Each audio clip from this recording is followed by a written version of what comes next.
Bonjour YouTube, moi c'est Lily, laisse-moi te souhaiter la bienvenue ici. Aujourd'hui on s'attaque à un sujet super important qui est la pénurie d'enseignants sur le territoire helvétique. Et d'ailleurs, merci à Dadu69 pour la super suggestion de thème. En effet, on entend beaucoup parler ces temps-ci de pénurie d'enseignants en Suisse, mais est-ce qu'on est vraiment en crise? Est-ce qu'il manque réellement autant de profs? Où est-ce qu'on en est et comment ça évolue? Pourquoi certains cantons manquent de monde alors que d'autres pas? Est-ce que c'est une question de salaire, de motivation ou simplement de démographie? Et surtout, est-ce que le métier d'enseignant reste attractif aujourd'hui? Est-ce qu'il vaut encore la peine de se lancer dans cette carrière pour les années à venir? Tu l'auras compris, dans cette vidéo, on va décortiquer tout ça ensemble, les chiffres réels, les différences entre les degrés scolaires, les solutions que la Suisse met en place pour éviter de se retrouver en crise éducative. Alors installe-toi bien, abonne-toi si ce n'est pas déjà fait, car ici tu trouveras des sujets comme ici axés sur la Suisse, mais pas seulement, car je parle aussi de la France à travers des comparatifs ou encore de mon pays d'origine qui est la Turquie. Prêt? On plonge tout de suite dans la réalité du marché de l'enseignement en Suisse. C'est parti!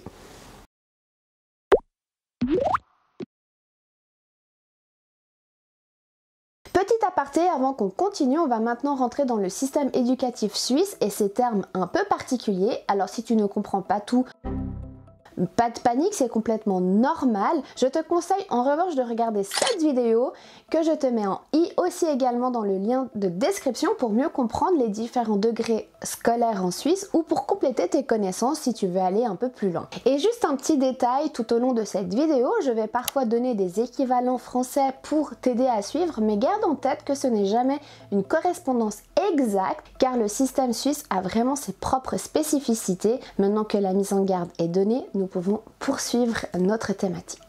D'ici à 2031, la Suisse aura besoin d'environ 43 000 à 47 000 nouveaux enseignants pour le primaire et de 26 000 à 29 000 pour le secondaire 1. Bien plus que ceux que peuvent former les autres écoles pédagogiques, seuls quelques 34 000 diplômés devraient être délivrés. Le manque sera partiellement comblé par des enseignants d'autres degrés venus de l'étranger ou encore en formation.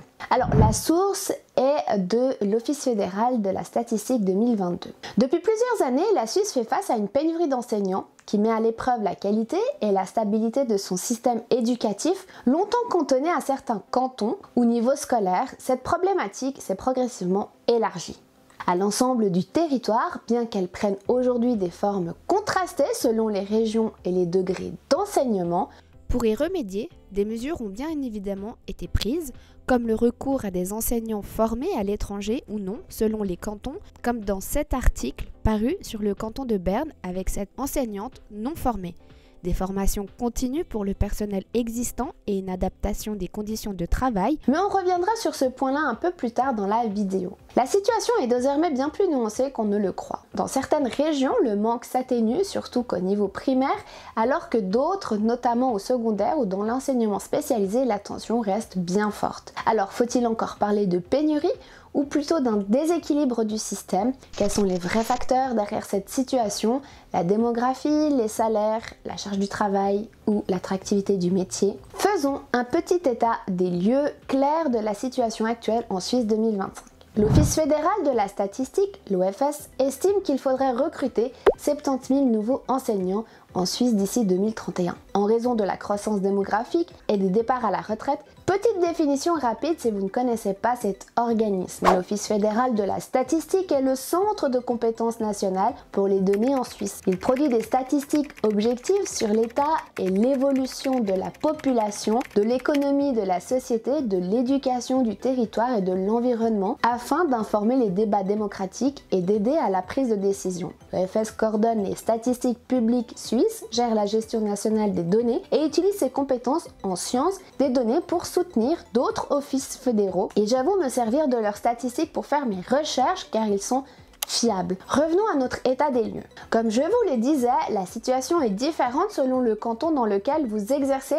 Dans le cas où vous travaillez en Suisse alémanique, sachez qu'elle reste la plus touchée, tandis qu'en Suisse romande, la situation s'est un peu détendue au point que certains jeunes diplômés du primaire ont même du mal à trouver un poste. Cela s'explique notamment par une pénurie d'enseignants qui a pris fin, ce qui signifie qu'un diplôme de la Haute École Pédagogique, la HEP, n'est plus synonyme d'un emploi quasiment assuré, comme le souligne cet article que j'ai pu trouver sur la Liberté. Certains degrés scolaires sont plus touchés que d'autres, notamment le primaire suivi de l'école infantile et du secondaire 1. Il ne faut pas oublier l'enseignant spécialisé qui reste particulièrement en manque de personnel qualifié. Voyons maintenant ce que ça donne concrètement, degré par degré.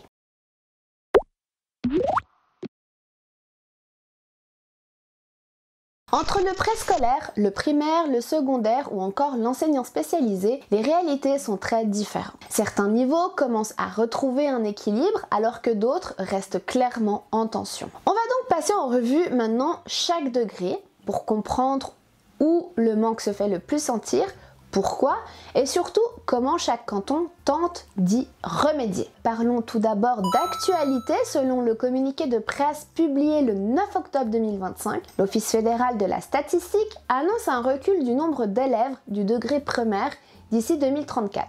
Ils annoncent notamment qu'entre 2025 et jusqu'en 2034, la baisse du nombre d'élèves du degré primaire pourrait atteindre les -7%, puis continuent en disant que cette baisse devrait s'observer dans tous les cantons. Par conséquent, le besoin de nouveaux enseignants pour ce degré devrait fortement baisser de -40% entre 2025 et 2034. Cette évolution est notamment liée à la chute des naissances en Suisse depuis 2022.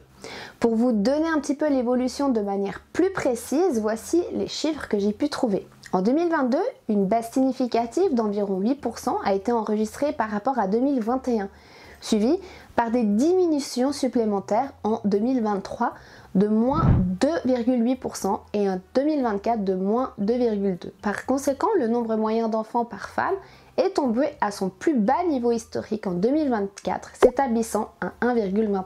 Dès 2032, selon les modèles et hypothèses retenus, l'offre en nouveaux enseignants pourrait répondre aux besoins dans quasiment toutes les régions de Suisse. Ainsi, leur nombre devrait reculer d'environ 4500 en 10 ans, soit une baisse de 6%, ce qui est estimé par l'EFS en tout cas. Regardons maintenant d'un peu plus près les différents degrés. Tout d'abord le préscolaire.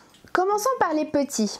Dans le préscolaire, la situation reste globalement stable, même si le recrutement n'est pas toujours simple. Les enseignants de ce niveau travaillent souvent à temps partiel, ce qui oblige les cantons à engager davantage de monde pour couvrir tous les postes. La pénurie est donc modérée, mais bien présente dans certaines régions rurales ou germanophones. Les salaires plus bas et la charge émotionnelle du travail jouent aussi un rôle dans le manque d'attractivité du métier. C'est le niveau primaire qui a connu la plus forte tension ces dernières années, mais aussi celui où la situation commence enfin à s'améliorer. La baisse du nombre d'élèves et l'arrivée de nouvelles volées d'enseignants formés permettent de stabiliser le marché. En revanche, certaines zones, surtout en Suisse alémanique, peinent toujours à trouver du personnel qualifié et beaucoup de classes sont encore tenues par des remplaçants ou des enseignants non diplômés.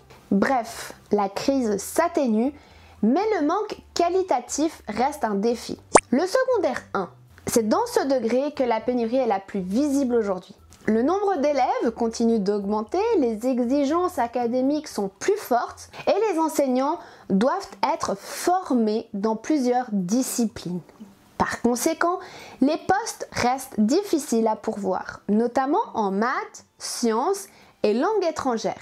Les cantons essaient d'y remédier en recrutant des professionnels en reconversion et en facilitant l'accès à la formation pédagogique. Mais la tension restera élevée encore plusieurs années. Pour faciliter l'accès à la formation pédagogique, la Suisse simplifie les conditions d'admission dans les hautes écoles pédagogiques, la HEP, pour les titulaires de la maturité professionnelle qui pourraient ainsi y entrer sans examen. D'autres mesures comprennent l'accès à des formations continues et des dispositifs de transition comme les formations préqualifiantes qui permettent une entrée progressive dans l'enseignement supérieur et la vie professionnelle.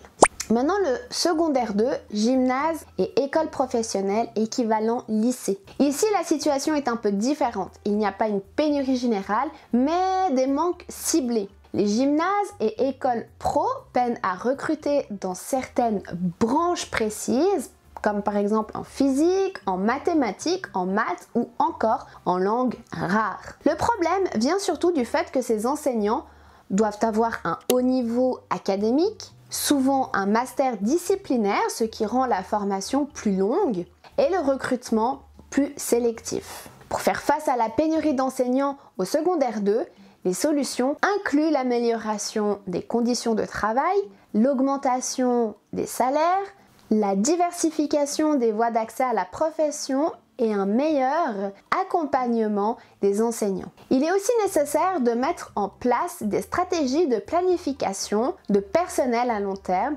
basées sur des données fiables et d'améliorer la perception du métier. Maintenant, l'enseignement spécialisé, l'un des secteurs les plus fragiles. Ici, la pénurie est profonde et durable. Les orthopédagogues, logopédistes et accompagnants scolaires sont très recherchés, mais peu nombreux. C'est un domaine qui reste exigeant, émotionnellement lourd et les formations sont longues. Résultat, beaucoup de postes restent vacants et cette tension risque de durer encore plusieurs années. Pour moi, le problème ici est tout autre. Quand on parle d'enseignement spécialisé, on parle en fait de tout ce qui touche à l'accompagnement des élèves à besoins particuliers, spécifiques. Des enfants en situation de handicap avec des troubles de l'apprentissage ou autres troubles du comportement ou encore des difficultés sociales ou émotionnelles. Ensuite, ce domaine est directement lié à un concept qu'on appelle l'école inclusive.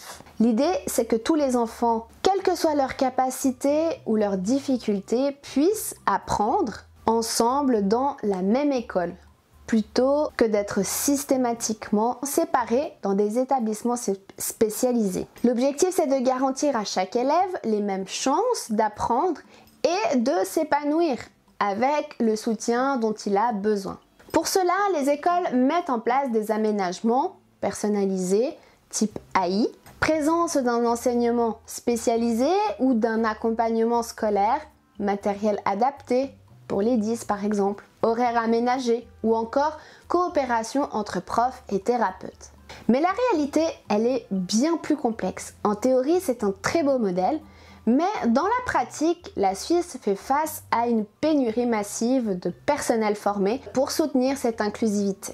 Les enseignants spécialisés, les orthopédagogues et les assistants scolaires sont très demandés, mais rares. Car les formations sont longues et le travail souvent exigeant émotionnellement. Résultat, de nombreuses écoles doivent improviser et la qualité de l'accompagnement varie beaucoup d'un canton à l'autre. Personnellement, je m'interroge souvent sur la véritable efficacité de ce modèle inclusif. Est-ce qu'il profite réellement à tous les élèves ou bien est-ce qu'on atteint parfois les limites du système? C'est une réflexion que je compte approfondir dans une prochaine vidéo parce que le débat mérite vraiment d'être ouvert. Tu ne trouves pas? D'ailleurs, si tu as des interpellations ou que tu as envie de dire quelque chose, n'hésite pas, la barre de commentaires est faite pour ça.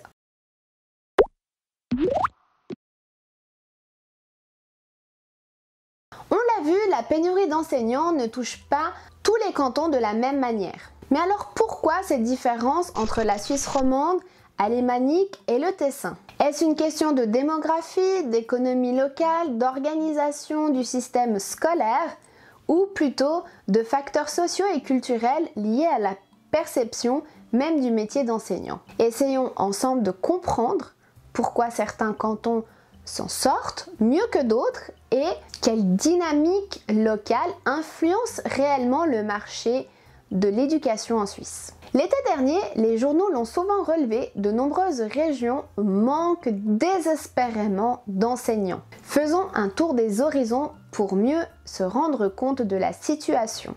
D'ailleurs, je vous ai fait toute une vidéo sur Genève, juste ici. Tout d'abord dans les cantons alémaniques. La hausse des effectifs d'élèves qui pousse les autorités à augmenter les engagements sans diplôme dans ce secteur géographique. Résultat, un enseignant sur 10 est sans diplôme. Et je trouve ce chiffre particulièrement alarmants. Pas toi? Je vais maintenant vous donner quelques chiffres pour vous illustrer mes propos. Dans le canton d'Argovie, 84 200 élèves ont pris le chemin de l'école en août 2025, soit 15% de plus qu'il y a 9 ans. Ensuite, la Turgovie. Attention, les chiffres concernant ce canton, je n'ai pas trouvé de chiffres plus récents que la rentrée de 2022 et ils sont ainsi. Il comptait 31 300 enfants et adolescents à la rentrée. Cela représente une hausse de 2,2 par rapport à 2021. Si j'ajoute 500 jeunes ukrainiens accueillis temporairement, ce qui aboutit à une croissance totale de 4% des effectifs. Par conséquent, et comme je vous le disais, de nombreuses écoles alémaniques ont dû engager du personnel enseignant supplémentaire et sans diplôme correspondant. Dans le canton de Berne, un enseignant sur 10 est dépourvu de certificat pédagogique. Des auxiliaires de classe épauleront les enseignants et ainsi la charge administrative sera réduite. Continuons avec le canton de Zurich. Pareil que le canton de Turgovie, les chiffres datent de 2022. Cette année-là, 31 500 enfants sont entrés pour la première fois au jardin d'enfants.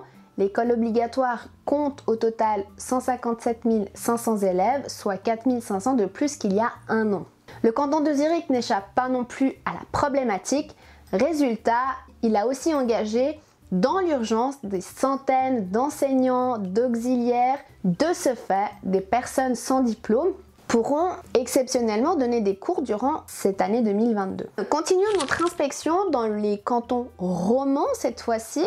Globalement, la situation est plus détendue en Suisse romande. Prenons le canton de Neuchâtel dans un premier temps. Depuis les années 2000, ce canton a pu anticiper une éventuelle pénurie d'enseignants et a agi rapidement en augmentant le nombre d'étudiants à la haute école pédagogique. De cette manière, pour la rentrée 2022, le canton a tout misé sur l'éducation numérique. C'est pourquoi plus de 600 enseignants ont été formés. Pour la rentrée scolaire 2023, le canton de Neuchâtel comptait 19 055 élèves, sans compter les classes spéciales et d'accueil dans les écoles régulières, ce qui représentait une augmentation de 102 élèves par rapport à l'année précédente. Le canton comptait également 1018 classes régulières.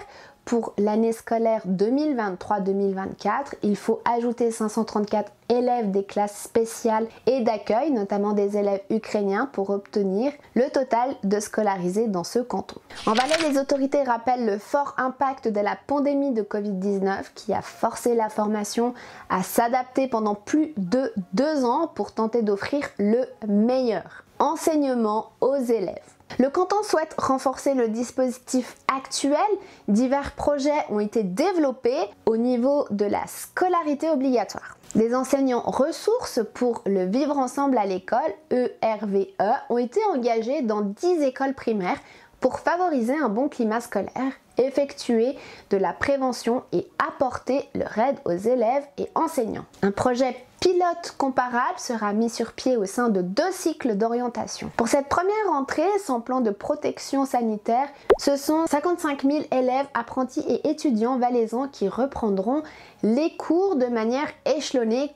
Comparé aux années précédentes, les effectifs sont en légère baisse et vous pouvez le constater dans ce tableau que je vous montre maintenant. Et je vous mets le site de mes recherches en description si cela peut vous intéresser et que vous avez envie d'approfondir un petit peu ce sujet par vous-même, par vos propres recherches. Continuons avec le canton du Jura. Dans le Jura, la rentrée sera marquée comme ailleurs par la poursuite de l'accueil et l'intégration d'élèves ukrainiens. Pour la rentrée scolaire 2023-2024, le canton du Jura comptait 9 000 élèves, ce qui représentait une légère augmentation par rapport à l'année précédente. Un programme de prévention autour de harcèlement scolaire est mis en place. Le canton va aussi continuer à venir en aide aux élèves en situation de décrochage scolaire avec la classe relais par exemple. Cette structure a accueilli l'an dernier une vingtaine de jeunes durant une période de 6 à 20 semaines.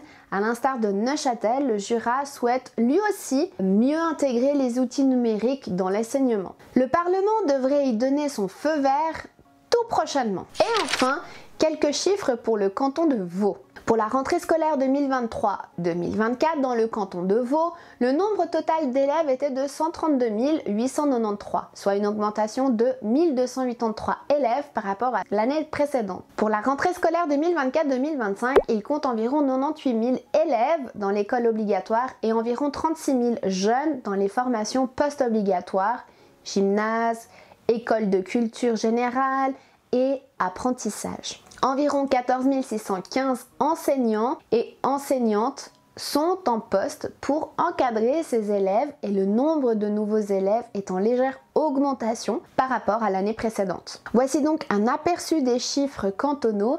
Ils peuvent fluctuer généralement selon les années, mais globalement, la situation reste sous contrôle et ne présente pas de signes de crise majeure. Regardons ensemble les raisons. La pénurie d'enseignants qualifiés en Suisse n'est pas un phénomène récent. Au contraire, elle est évidente depuis le milieu du 19e siècle, caractérisée par une oscillation cyclique entre pénurie et excédent. Les changements structurels des années 1970, tels que l'extension de la scolarité obligatoire, la réduction du nombre d'élèves par classe, l'augmentation de la participation scolaire et une migration économique des enseignants du secteur de l'éducation vers le secteur des entreprises ont amplifié la demande d'enseignants pendant cette période. Plus tard, en 2006, le décalage de l'âge d'entrée à l'école, dû à l'accord Armos, une normalisation des systèmes éducatifs convenus par les cantons, a conduit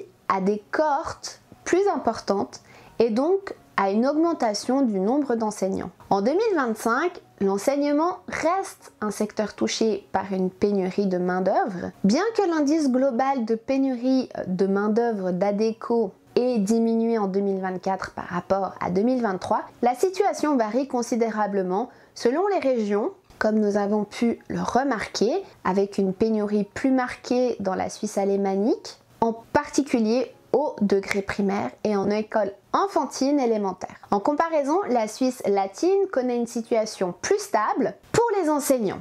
Cela explique notamment par le fait qu'on trouve suffisamment d'enseignants en Suisse latine. En revanche, en Suisse alémanique, la pénurie est plus sévère avec le corps enseignant des degrés primaires et enfantine élémentaire se classant parmi les plus recherchés. Mais quelles sont les raisons véritables actuelles? Regardons cela de plus près. On peut évoquer plusieurs raisons. Derrière cette pénurie, la première est l'évolution démographique.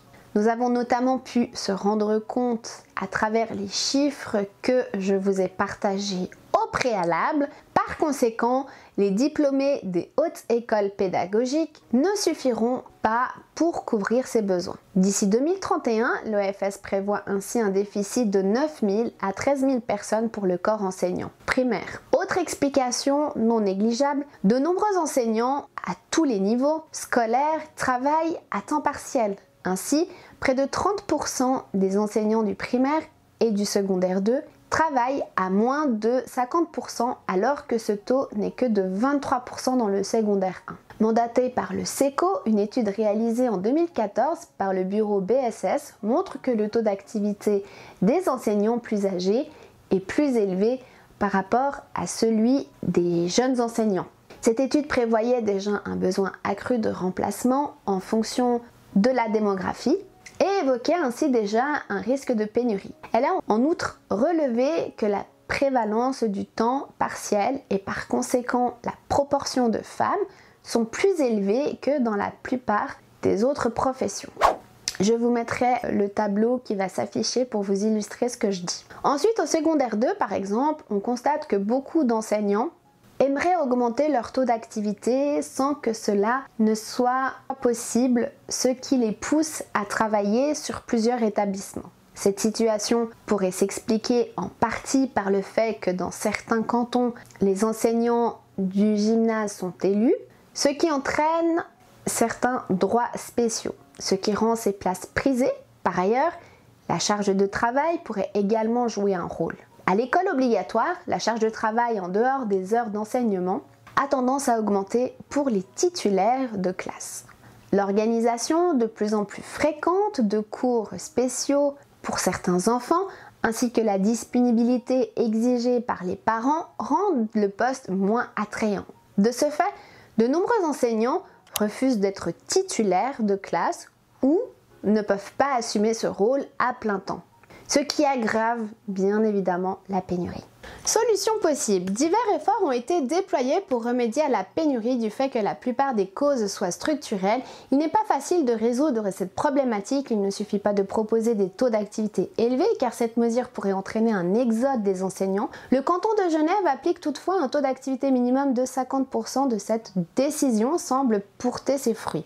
Pour remédier à la pénurie d'enseignants à l'école obligatoire, il faut envisager un paquet de mesures innovantes. Ainsi, pour soulager les nouveaux diplômés, on pourrait réduire le nombre de leçons à enseigner en début de carrière. On pourrait ensuite automatiquement augmenter le nombre de leçons pour un poste à 100% après un premier cycle. Cette solution apporterait aux écoles et aux enseignants une certaine sécurité pour leur planification. Par ailleurs, il serait également intéressant de simplifier l'accès aux autres écoles pédagogiques. Actuellement, il existe selon les cantons des possibilités de reconversion pour les personnes qui souhaitent changer de voie, mais souvent uniquement à partir de 30 ans et à condition de passer un examen d'entrée ou de suivre un cours préparatoire. Sinon, il faut être titulaire d'une maturité gymnasiale ou d'une passerelle. C'est pourquoi des programmes d'éducation alternative ont été développés pour permettre aux professionnels d'accéder à la profession d'enseignant comme seconde carrière. De plus, certaines matières sont enseignées par des enseignants sans formation formelle dans ces matières. Pour pourvoir les postes vacants et assurer le fonctionnement des écoles, des personnes sans diplôme d'enseignement ont récemment été embauchées à titre temporaire, souvent avec des autorisations spéciales accordées par les cantons. Enfin, des mesures fiscales telles que l'introduction de l'imposition individuelle ainsi qu'une meilleure organisation des offres de garderie permettraient également d'améliorer la situation. Ainsi, pour de nombreuses femmes, une augmentation du taux d'activité serait plus rentable si le revenu supplémentaire n'était pas entièrement dédié à la progression fiscale ou aux frais de garderie. Et enfin, la question d'aller chercher les enseignants retraités s'est également posée, mais est-ce qu'ils le feront véritablement? Point d'interrogation. Et toi? Qu'en penses-tu? Personnellement, je me demande si tout ceci ne contribuera pas à une baisse de la qualité de l'éducation, à une augmentation des problèmes sociaux parmi les élèves et une déprofessionnalisation de la profession d'enseignant. Seul l'avenir nous dira.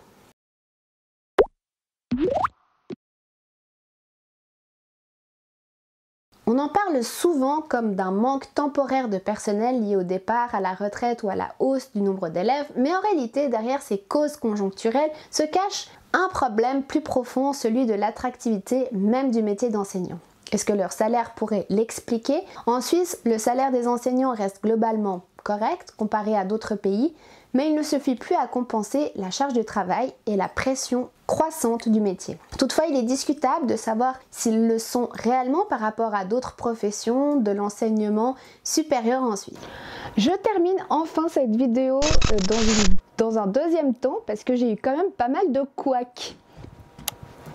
En effet, comparé à d'autres professions, le salaire d'entrée des enseignants est supérieur à la moyenne des diplômés des universités et des hautes écoles spécialisées. Et on peut constater que les salaires d'entrée des diplômés en médecine et en commerce sont similaires, tandis que ceux des diplômés des hautes écoles spécialisées sont inférieurs. Après 5 ans, les salaires des enseignants se situent dans la moyenne, tandis que ceux des professionnels de l'économie, du droit et de la médecine restent plus élevés. Et je pourrais ajouter qu'entre les exigences administratives, la gestion de la diversité en classe et le manque de reconnaissance sociale, beaucoup de profs restent en décalage entre l'engagement et la valorisation qu'ils reçoivent. Certains parlent même d'un métier qui perd de son sens, car la mission éducative passe parfois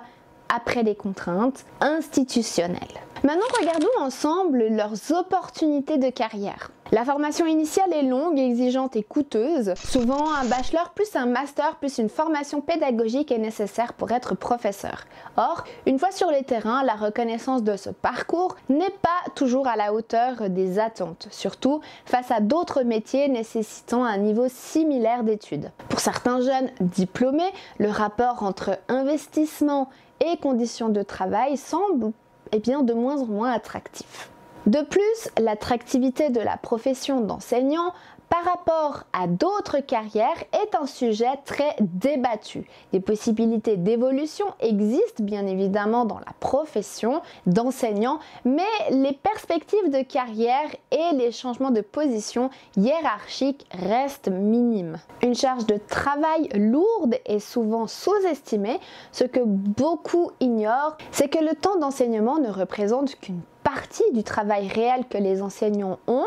Les préparations, les corrections, les réunions et les suivis individuels prennent un temps considérable dans leur emploi du temps, surtout dans un contexte d'inclusion croissante comme on a pu l'évoquer au préalable. Résultat, de plus en plus d'enseignants choisissent le temps partiel pour garder un équilibre de vie, ce qui aggrave paradoxalement la pénurie. Je vais vous donner ici quelques chiffres pour que vous puissiez de nouveau mieux vous en rendre compte par vous-même. Le taux d'emploi moyen actuel des enseignants est d'environ 65% avec une majorité de femmes et ce chiffre continue d'augmenter. Moins de 30% de ces enseignantes travaillent à temps plein et environ 25% travaillent à moins de 50%. En clair, la pénurie d'enseignants, ce n'est pas seulement un problème de recrutement, c'est aussi le symptôme d'un métier qui peine à être reconnu, soutenu et valorisé à la mesure de son rôle dans la société.